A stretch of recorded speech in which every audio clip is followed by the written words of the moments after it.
원래 오늘이 빨간 날 공휴일인데 대통령 선거가 없으니까 공휴일이 아니랍니다. 달력 보고 오늘도 예배 드리냐고 하는 분이 있었는데 빨간과 관계없이 예배는 드리는 거예요. 10월 11일 날 로마서 7장을 시작했어요. 이제 2달 열흘 됐는데 아직 7장이 안 끝났어요. 그만큼 이 부분이 좀 중요하다 하는 그런 내용이에요. 7장의 내용의 핵심은 율법에 대해서 죽고 은혜로 산다 하는 말씀을 드렸어요. 율법에 대해서는 죽고 은혜에 대해서는 산다. 그래서 구원에 대해서 우리가 말할 때마다 죄와 사망으로 우리가 죽을 수밖에 없었는데 예수 그리스도의 구속의 은혜로 천국 백성이 되고 하나님의 자녀가 되었다. 그렇게 말하는 것이. 그래서 율법에 대해서 죽고 은혜 안에서 산다. 이렇게 표현을 하는 것이. 자, 그럼 왜 율법에 대해서 죽어야 하느냐? 왜 율법에 대해서 죽어야 하느냐?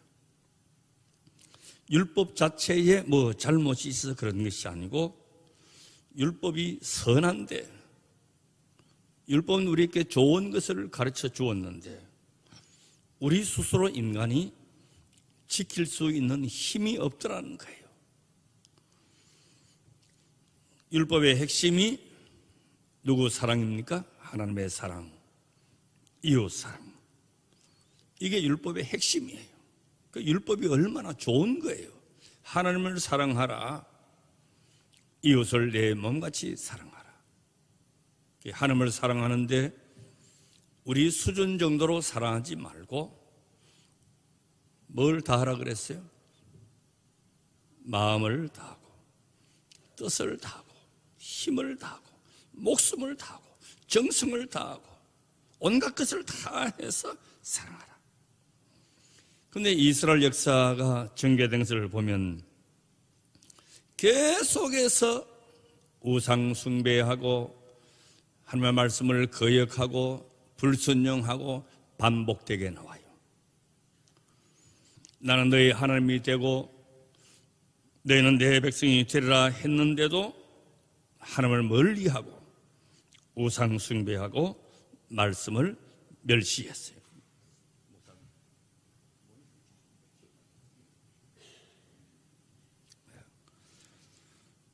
죄에서 벗어나지를 못하는 거예요. 율법 아래에 있는데도 죄는 계속 짓더라는 거예요. 하나님을 사랑하는 것이 계명의 핵심인데 계속해서 하나님을 거역하고 우상 숭배하고 멀리 하더라는 거예요. 그래서 7절에 율법이 뭐냐? 율법에 뭐가 잘못이 있어서 문제가 생겼고 우리가 율법에 대해서 죽었다고 하는 이 지경까지 왔느냐? 이것을 오늘 8절에서 증명하려고 하는 것이에요. 본문 8절을 다시 한번 보십시오. 그러나 죄가 기회를 타서 계명으로 말미암아 내 속에서 각양 탐심을 이루었나니 이는 법이 없으면 죄가 죽은 것입니다. 자, 여기 보면 죄가 기회를 탄다 하는 말이 있어요. 죄가 기회를 탄다고 하는 말이 이게 무슨 말이냐? 자, 이렇게 한번 생각을 해봤어요. 제가 시골에서 읍내 20리길을 걸어가지고 중학교 다닐 때에 여름에 날씨는 덥고 배는 고프고 그런 냇가에 가서 이제 내가 빨가벗었다는 이야기는 안 할게요. 하여튼 그렇게 놀았어요. 그래 막 모욕하다가 애들이 모여가지고는 속닥속닥 이야기하는 거예요. 뭘 이야기하느냐? 저기 참외밭에 가서 참외도 좀 따오고 수박밭에 가서 수박도 좀 따오고 그래가지고는 특공대를 조직하는 거예요. 그 어떤 놈은 또 이게 막 황토를 막 이렇게 발라가지고 이제 위장까지 해가지고 그래 이제 가서 이제 참외도 따오고 수박도 따오고 서리를 한 거예요. 그리고 어떤 놈은 또 안 익은 걸 따와가지고 또 따오고 또 막 욕먹고 그랬어요. 나는 거기 가담했게 안 했게? 가담 안 했어요. 뭐 한두 번 말해야지 가담 안 했다는 걸 가담 안 했어요. 먹지도 않았어요. 진짜로 안 먹었어요. 저는.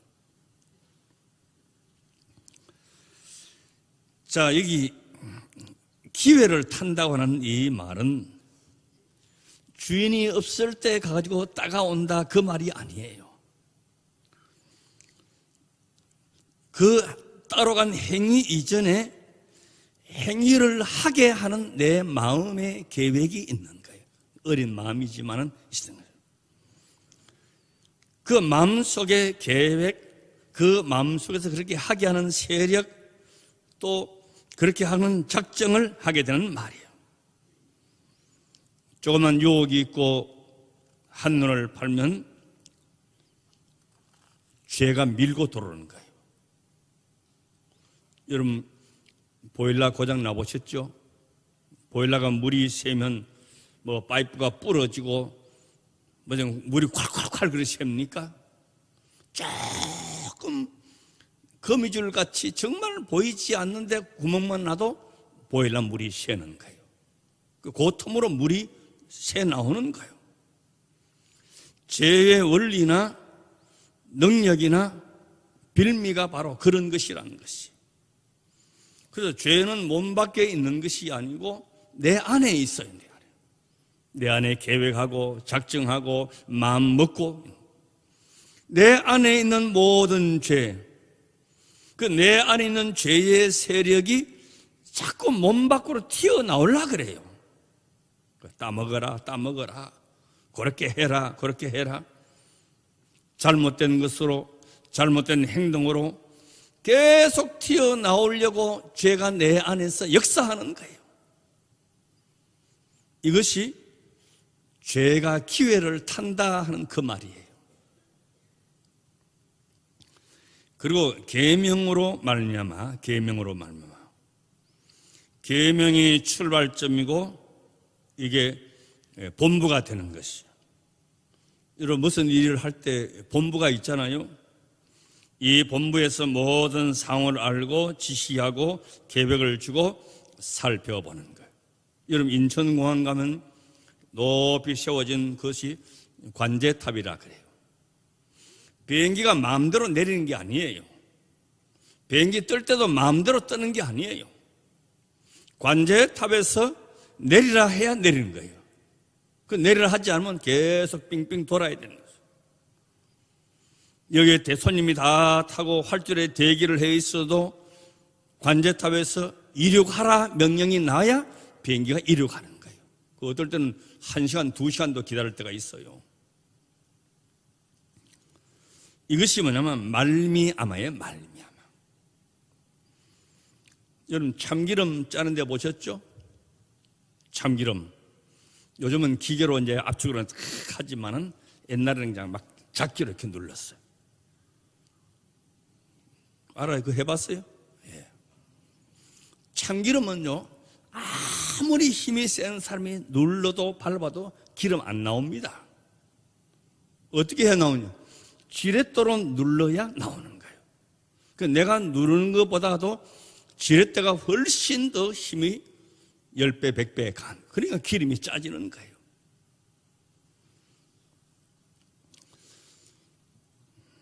그 지렛대로 해야 힘이 주어지고 참기름이 짜지는 거예요. 그 지렛대가 말미암아예요. 인천공항의 관제탑이 그게 뭐냐? 말미암아예요. 그렇게 하라. 눌러라. 그런데 죄가 우리 가운데 역사할 때에 이 계명이 관제탑 역할을 하고 지렛대 역할을 하더라는 거예요. 죄가 선한 것인데 그렇게 하더라는 거예요. 계명 자체가 선한 것이고 어려운 것인데 죄가 오히려 이것을 근거로 우리를 움직이더라는 것이에요. 8절에 내 속에서 각양 탐심을 이루었다. 이 탐심이라고 하는 것은 악한 욕심을 말하는 것이죠. 배고플 때 밥 먹고 싶다, 이거는 탐심이 아니에요. 그러나 내 마음과 생각과 인격이 악한 욕망에 지배되어 있는 상태를 말하는 것이죠. 탐심. 오늘 아침에 우리 김대현 목사님 새벽 기도 때 그 아담 하와 이야기를 했잖아요. 아담 하와가 먹을 게 없어서 따먹은 게 아니에요. 탐심 때문에 그런 거죠. 온갖 것이 에덴 동산에 다 있었는데 탐심이 생긴 거예요. 자, 이것이 얼마나 강하고 힘이 막강한지 우리 스스로 벗어나지를 못하는 거예요. 그것이 매력으로 보이게 해서 욕망에 휩싸이게 만들어버려요. 그래서 8절 하반절에 각양 탐심을 이루었다. 이것이 최대의 세력이고 율법 아래에 있을 때의 내 현실이에요. 관제탑이 나를 조종하는 거예요. 지렛대가 내게 작용하는 거예요. 이것이 얼마나 센지 몰라요. 내가 아무리 눌러봐야 안 돼요. 지렛대로 누르면 이거는 힘이 센 거예요. 내가 이길 수가 없고 감당할 수가 없어요. 그 옛날에 고대 과학자가 그랬잖아요. 지렛대만 받쳐주면 지구도 들겠다 그랬어요. 지렛대만 받쳐주면. 그 지렛대 힘이 얼마나 센지 모르는 것이죠. 자, 우리가 예수 앞에 나온 것도 죄의 관제탑의 지배하에 있기 때문에 하나님을 알지 못했고 진리도 알지 못했고 생명도 몰랐어요. 설령 이것을 알았다고 하더라도 그렇게 살아갈 힘이 우리한테 없었어요. 8절 말씀대로 정말 죄가 실제로 우리 안에서 기회를 타서 계명으로 말미암아 탐심을 이루었다. 실제로 우리 생활 속에서 이것이 일어나고 있다는 것이. 우리 경험 속에서 내 신앙생활 속에서 어떻게 이런 일들이 일어나느냐, 죄가 내 안에서 어떻게 작용하느냐, 이런 것이 제일 많이 나타나는 현상이 뭐냐? 반항심이라고 하는 것이요. 아무리 옳은 일이라도 당연한 일이라도 우리 인간이 반항심을 가지고 있어요. 이스라엘 백성들 보면 광야에다가 이제 백성들은 다 있는데 모세가 시내산으로 올라갔습니다. 깜깜소식이라. 살았는지 죽었는지 하나님의 말씀을 듣고 무슨 말씀을 듣고 왔는지 확인할 길이 없어요. 그러자 백성들이 어떻게 합니까?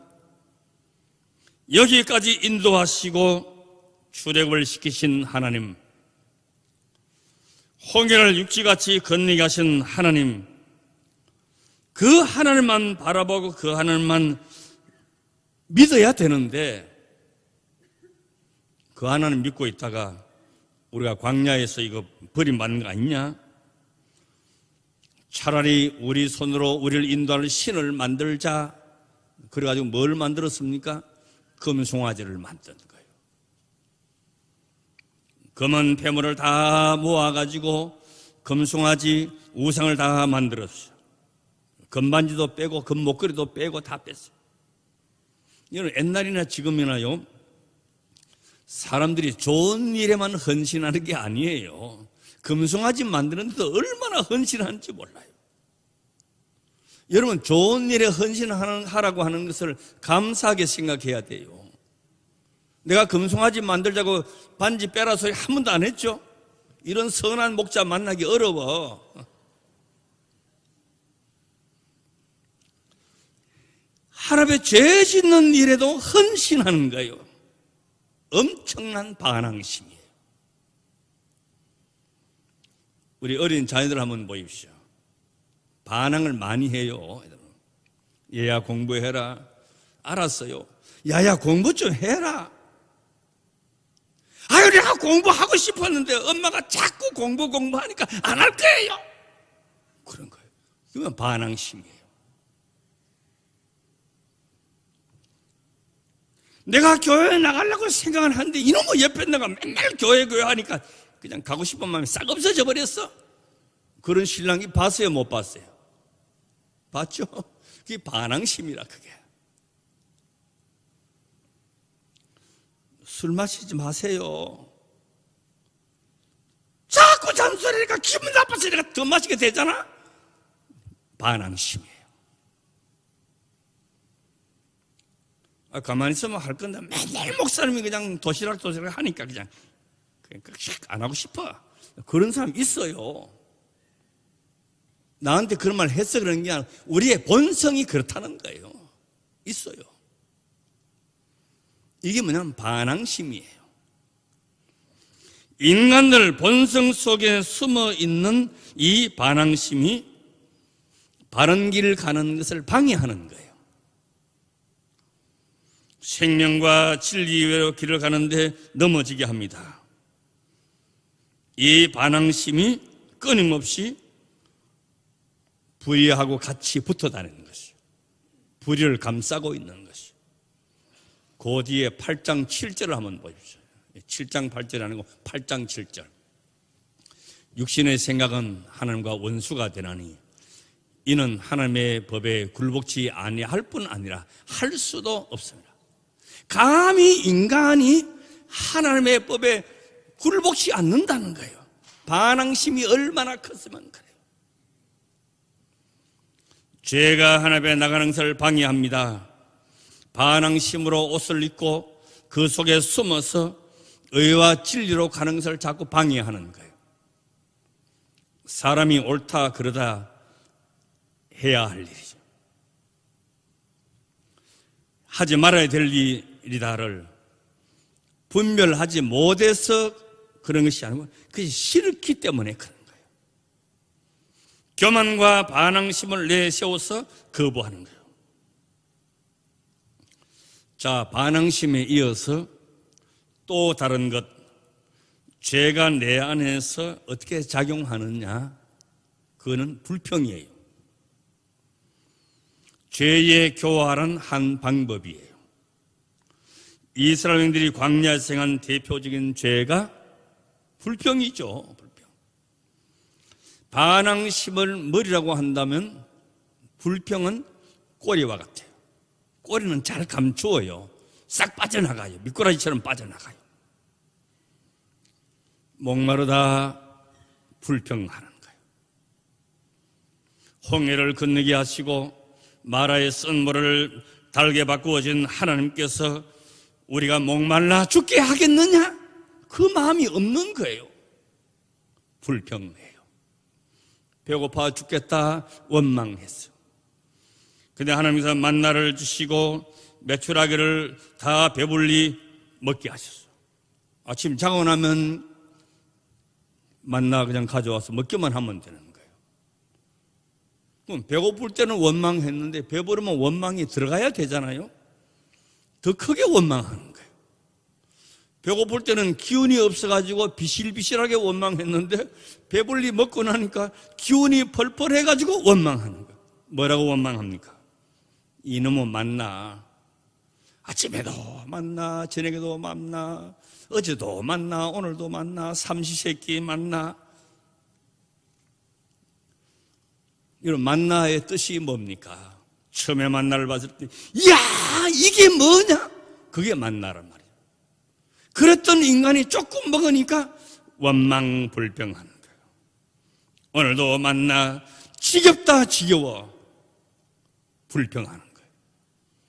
애고에서 고기가 막 곁에서 마늘과 부초를 먹고 있을 때가 좋았는데 우리의 정력이 다 떨어지고, 아이고, 그때나 지금이나 정력 떨어진 걸 걱정하는 거예요. 그냥 불평하는 거예요. 반항심과 불평이 죄를 감싸고 들어오는 것이. 제가 목회하면서 보면 성도들이 짓는 죄가 다 입으로 짓는 죄예요. 왜? 원망 불평이 나오니까. 그래 천국에 가니까 원망 불평한 사람들은 베드로가 바늘로 그냥 한 번씩 끌어매더랍니다. 예수 믿는 사람 가니까 얼마나 원망 불평을 했는지 도저히 바늘로는 안 되겠다. 미신 가져오느라 그리 하더랍니다. 원망 불평이 죄와 같이 감싸고 들어갔어요. 제가 상담을 이렇게 좀 해보면요, 이제 시비가 있고 다툼이 있고 상담을 해오면 대체로 공통점이 뭐냐? 불평을 많이 하는 거예요. 아, 목사님 왜 나보고만 참으라 그럽니까? 나보고만 왜 양보하라 그럽니까? 그런 불평이에요. 우리 집에도 보면 그래요. 야, 니는 6학년 아니냐? 6학년이 2학년하고 맨날 싸우면 네가 참아야지. 2학년이 참아야 되냐? 6학년이 참아야지. 내가 그래요. 너는 큰애 보고 참으라 그러고 어른 보고 참으라 그러지 애 보고 참으라 그럽니까? 그러나 동생 보고 참으라고 할 때는 형이 정상이 아니든지 신체적으로 정상이 아니든지 정신적으로 정상이 아니든지 뭐가 모자라든지 할 때는 동생 보고 참으라 그래요. 그건 맞는 거예요. 그러나 정상 찍을 때는 어른 보고 참고 형이 참고 동생이 못 참는 거예요. 참으라 할 때는 나를 그만큼 인정해 주는 거예요. 원망할 게 아니에요. 왜 남은 참으라고 남은 양보하라 그럽니까? 그래요. 언제나 우리는 여기에서 성숙한 모습을 잘 못 보여준다는 거예요. 그래서 지금 우리에게 필요한 것은 뭐 교양도 아니고 지식도 아니고 명예도 아니고 자랑도 아니고 우리를 여기서 꺼내줄 십자가, 여기서 꺼내줄 우리 주 예수 그리스도 밖에는 없는 것이요. 내 스스로 못 나와요. 이게 로마서 1장 6절 말씀 한번 보십시오. 다 같이 너희도 그들 중에 있어 예수 그리스도의 것으로 부르심을 입은 자니라. 다시 본문 9절 말씀 보겠습니다. 다 같이 전에 법을 깨닫지 못할 때는 내가 살았더니 계명이 이름에 죄는 살아나고 나는 죽었도다. 여기서 법을 깨닫지 못할 때와 법을 깨달았을 때 어떻게 나누어서 생각을 해봐야 돼요. 법을 깨달았을 때하고 못 깨달았을 때하고. 빌립보서 3장 4절에서 6절 말씀 우리 다 같이 보겠습니다. 그러나 나도 육체를 신뢰할 만하니 만일 누구든지 다른 이가 육체를 신뢰할 것이 있는 줄로 생각하면 나는 더욱 그러하니라. 내가 발만의 할례를 받고 이스라엘의 족속이요 베냐민의 지파요 히브리인 중에 히브리인이요 율법으로는 바리새인이요 열심으로는 교회를 핍박하고 율법에 의로는 흠이 없는 자로라. 보십시오. 바울이 자기 자신이 법을 깨달지 못할 때는 뭐라고 결론지 나는 흠이 없는 사람이다 그랬어. 가방끈으로 봐도 흠이 없고 족보를 봐도 흠이 없고 신문으로 봐도 나는 흠이 없는 사람. 그냥 법을 깨닫고 나니까 이 모든 자랑을 해로 여긴다 그랬어. 왜 해로 여기느냐? 그리스도를 아는 지식이 너무 고상하기 때문에. 그때 자랑했던 거 다 분토와 같이 버리고 그때는 율법을 다 지켰고 흠이 없는 자라고 생각을 했어요. 그러나 이제 예수 안에서 율법이 요구하는 그 의미를 알고 나니 아이고, 이놈은 죄인 중에 두목이구나. 만삭되지 못한 팔푼이와 같구나 깨달은 거예요.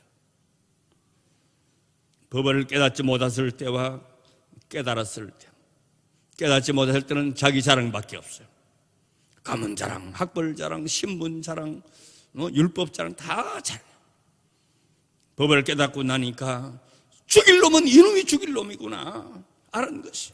자랑을 해도 예수 자랑, 나는 죽고 예수 살고, 나는 낮아지고 예수 높아지고, 별로 은혜 없어도 아멘도 잘하고, 이렇게 다 되는 거예요.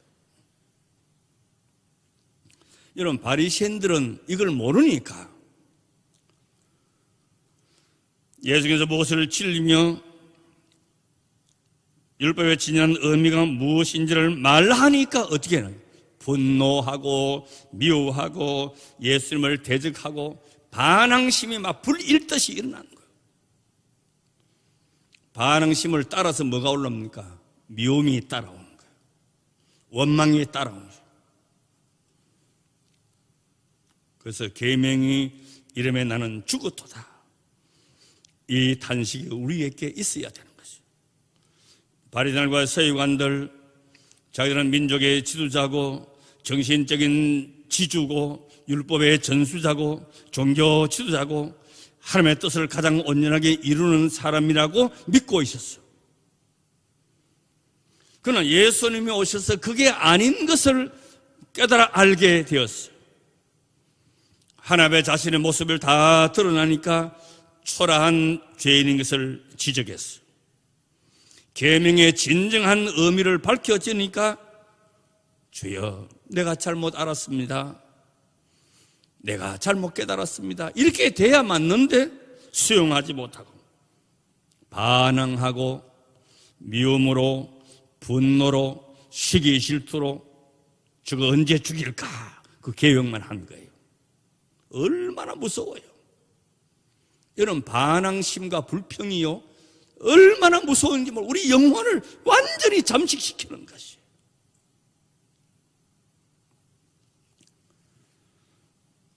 자 보십시오. 내가 과거에 죄의 울타리 속에 있을 때는 처졌는 울타리 가시 철조망 아무런 문제가 되지 않아요. 덜에서 소 키우는 분들 보면 그 울타리가 있잖아요. 울타리에서 그 안에 있을 때는 아무 문제가 없어요. 울타리를 벗어나오면 철조망이 문제가 되는 거예요. 철조망도 보통 철조망이 아니에요. 그 전기를 통하게 만들어가지고 그냥 큰일 나는 거예요. 자, 죄의 울타리를 벗어나려고 하니 그 철조망이 문제가 되는 것이고 철조망에 전기까지 통하게 만들어 놨어요. 그 안에 있을 때는 내가 주인이니까 내 마음대로 살았어요. 그러나 이제 그 죄의 울타리를 벗어나려고 하니까 그 울타리가 우리를 얽어매는 거예요. 못 나가게 하는 거예요. 방해하고 걸리게 하고 올가매려 하는 거예요. 우리 영적으로도 마찬가지예요.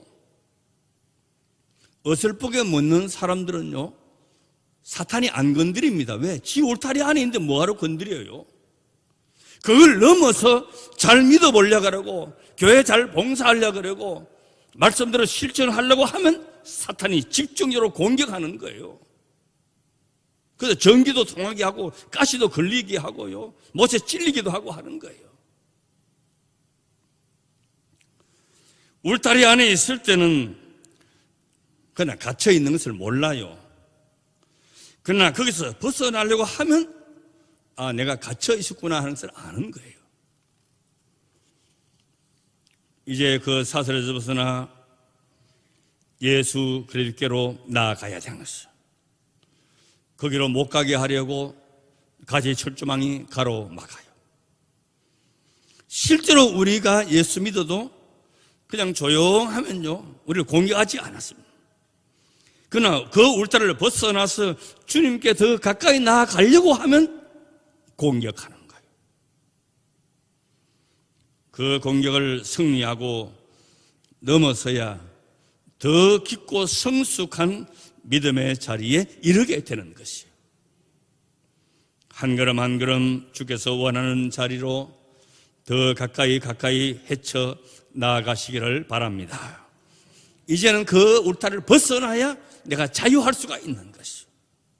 그 은혜의 깊은 자리까지 금년 안에도 내년도에도 주님 앞에 설 때까지 부단하게 애쓰고 힘쓰고 노력하게 되시기를 주의 이름으로 축원합니다. 아멘.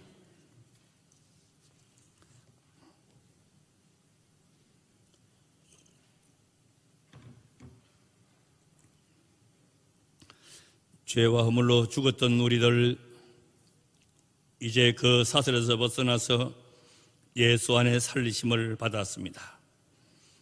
이제는 죄의 종이 아니고 은혜의 종이 되었습니다. 거기서 벗어났습니다. 그럼에도 끊임없이 내 안에서 원망이, 내 안에서 불평이, 내 안에서 반항심이 일어나서 하나님의 말씀을 거역하고 멀리 떠나려고 하는 그 강한 막강한 의지가 내 안에 있습니다. 주님이 이스라엘 백성들이 광야에서 그 많은 은혜를 체험하고 목도하고 실제 경험했지만은 우상을 숭배했고 말씀을 거역했고 불순종하다가 광야에서 다 엎드려졌던 것을 저들이 기억합니다. 죄의 뿌리, 죄의 악한 것이 내 안에서 얼마나 강하게 역사하는지를 깊이 깨닫고 주님 앞에 온전히 나아가는 믿음의 승리자가 되게 하여 주시옵소서. 예수님의 이름으로 기도드리옵나이다. 아멘.